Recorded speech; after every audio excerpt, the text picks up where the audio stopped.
नमस्कार. द काव्याज किचनमध्ये तुम्हा सर्वांचं स्वागत आहे.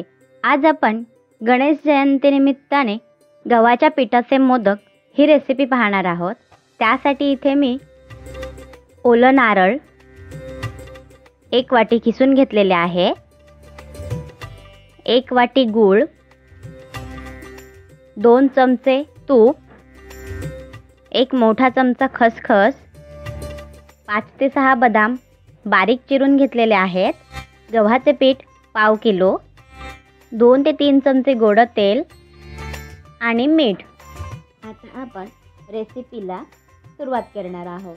सगळ्यात आधी इथे मी पीठ मळून घेणार आहे. त्यासाठी इथे मी एक छोटं ताट घेतलेलं आहे, पण त्याचं खोलगट घेतलेलं आहे. मी इथे पाव किलो गव्हाचं पीठ वापरलेलं आहे. आता मी या पिठामध्ये थोडंसं मीठ घालणार आहे आणि थोडं पाणी टाकून त्याला व्यवस्थित मळून घेणार आहे.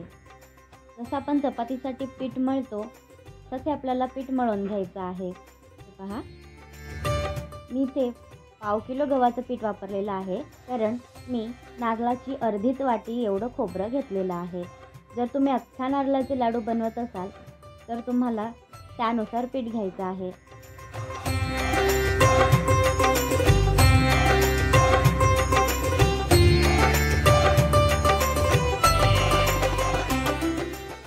आता 1 चमचा तेल टाकून त्याला अजून व्यवस्थित मळून घेते.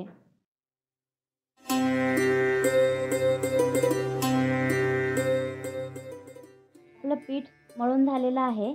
आता मी त्याला बाजूला ठेवून देते आणि चव तयार करून घेऊया. इथे मी एक पॅन घेतलेला आहे. त्यामध्ये मी 2 चमचे तूप घालणार आहे. आता मी यामध्ये 1 वाटी गूळ घालणार आहे आणि याला आपल्याला ना सतत ढवळत राहायचं आहे, आता ते खाली आपल्या भांड्याला चिपकून जाणार. हे पहा, त्यामध्ये आपल्याला एकही गुळाचा खडा असा ठेवायचा नाही आहे. गूळ सर्व मेल्ट होईपर्यंत आपल्याला ढवळत राहायचं आहे.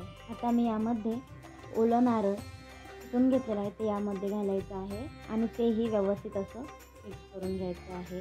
सर्व ठिकाणी यामध्ये पाकामध्ये आपलं खोबरं मिक्स झालं पाहिजे आणि हे 3 ते 4 मिनटं चांगलं शिजवून घ्यायचं आहे.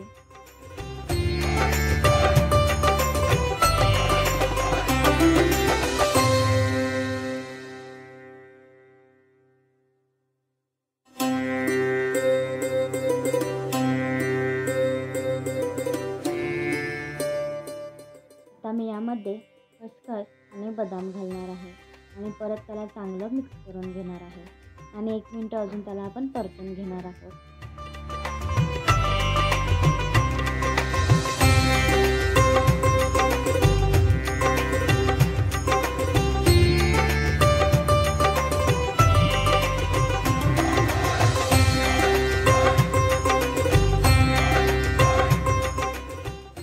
आपली चव तर तयार झालेली आहे. आता तिला आपण बाजूला ठेवून देऊया एका भांड्यात करून आणि तिला थोडी थंड होऊन देऊया.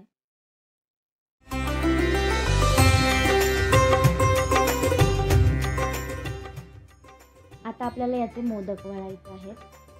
आपण जे पीठ मळून घेतलेलं होतं ते मी इथे घेणार आहे आणि त्याला थोडंसं परत मळून घेते.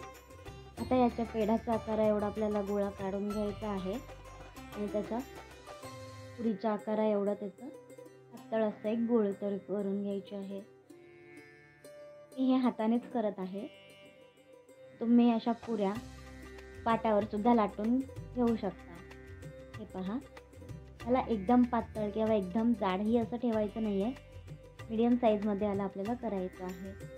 आता मी यामध्ये थोडीशी चव घेते आणि ती त्यामध्ये टाकते आणि आता आपण याला च्या पाकळ्या तयार करून घेणार आहोत. त्या 3 बोटांच्या मदतीने आपण हे करून घेणार आहोत. अंगठा आणि मधल्या बोट असं पाठच्या साईडला ठेवून जे एक बोट आहे ते मध्ये ठेवायचं आहे. पाकळ्या करून झालेल्या आहेत. तर आपण दुसऱ्या हाताने त्याला असं गोल गोल फिरवून घेणार आहोत. त्या सर्व पाकळ्या एकत्र करून घ्यायच्या आहेत.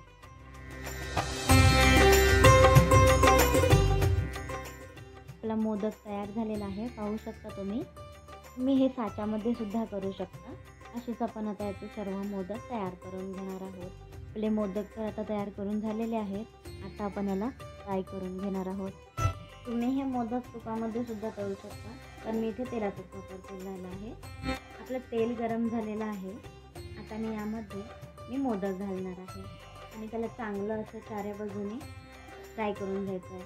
हे आपल्याला मंद आचेवरच ॲक्च्युली फ्राय करायचं आहे, नाहीतर मग काय होईल, जर आपण जास्त फास्ट जर गॅस ठेवला तेल तापलेलं राहील आणि मग ते आपले फक्त वरतून फ्राय होतील आणि आतून आपलं पीठ पूर्ण कच्च राहून जाईल. म्हणून आपण हे मोदक मंद आचेवर तळून घेणार आहोत. गोल्डन ब्राऊन कलर येईपर्यंत तळून घ्यायचं आहे.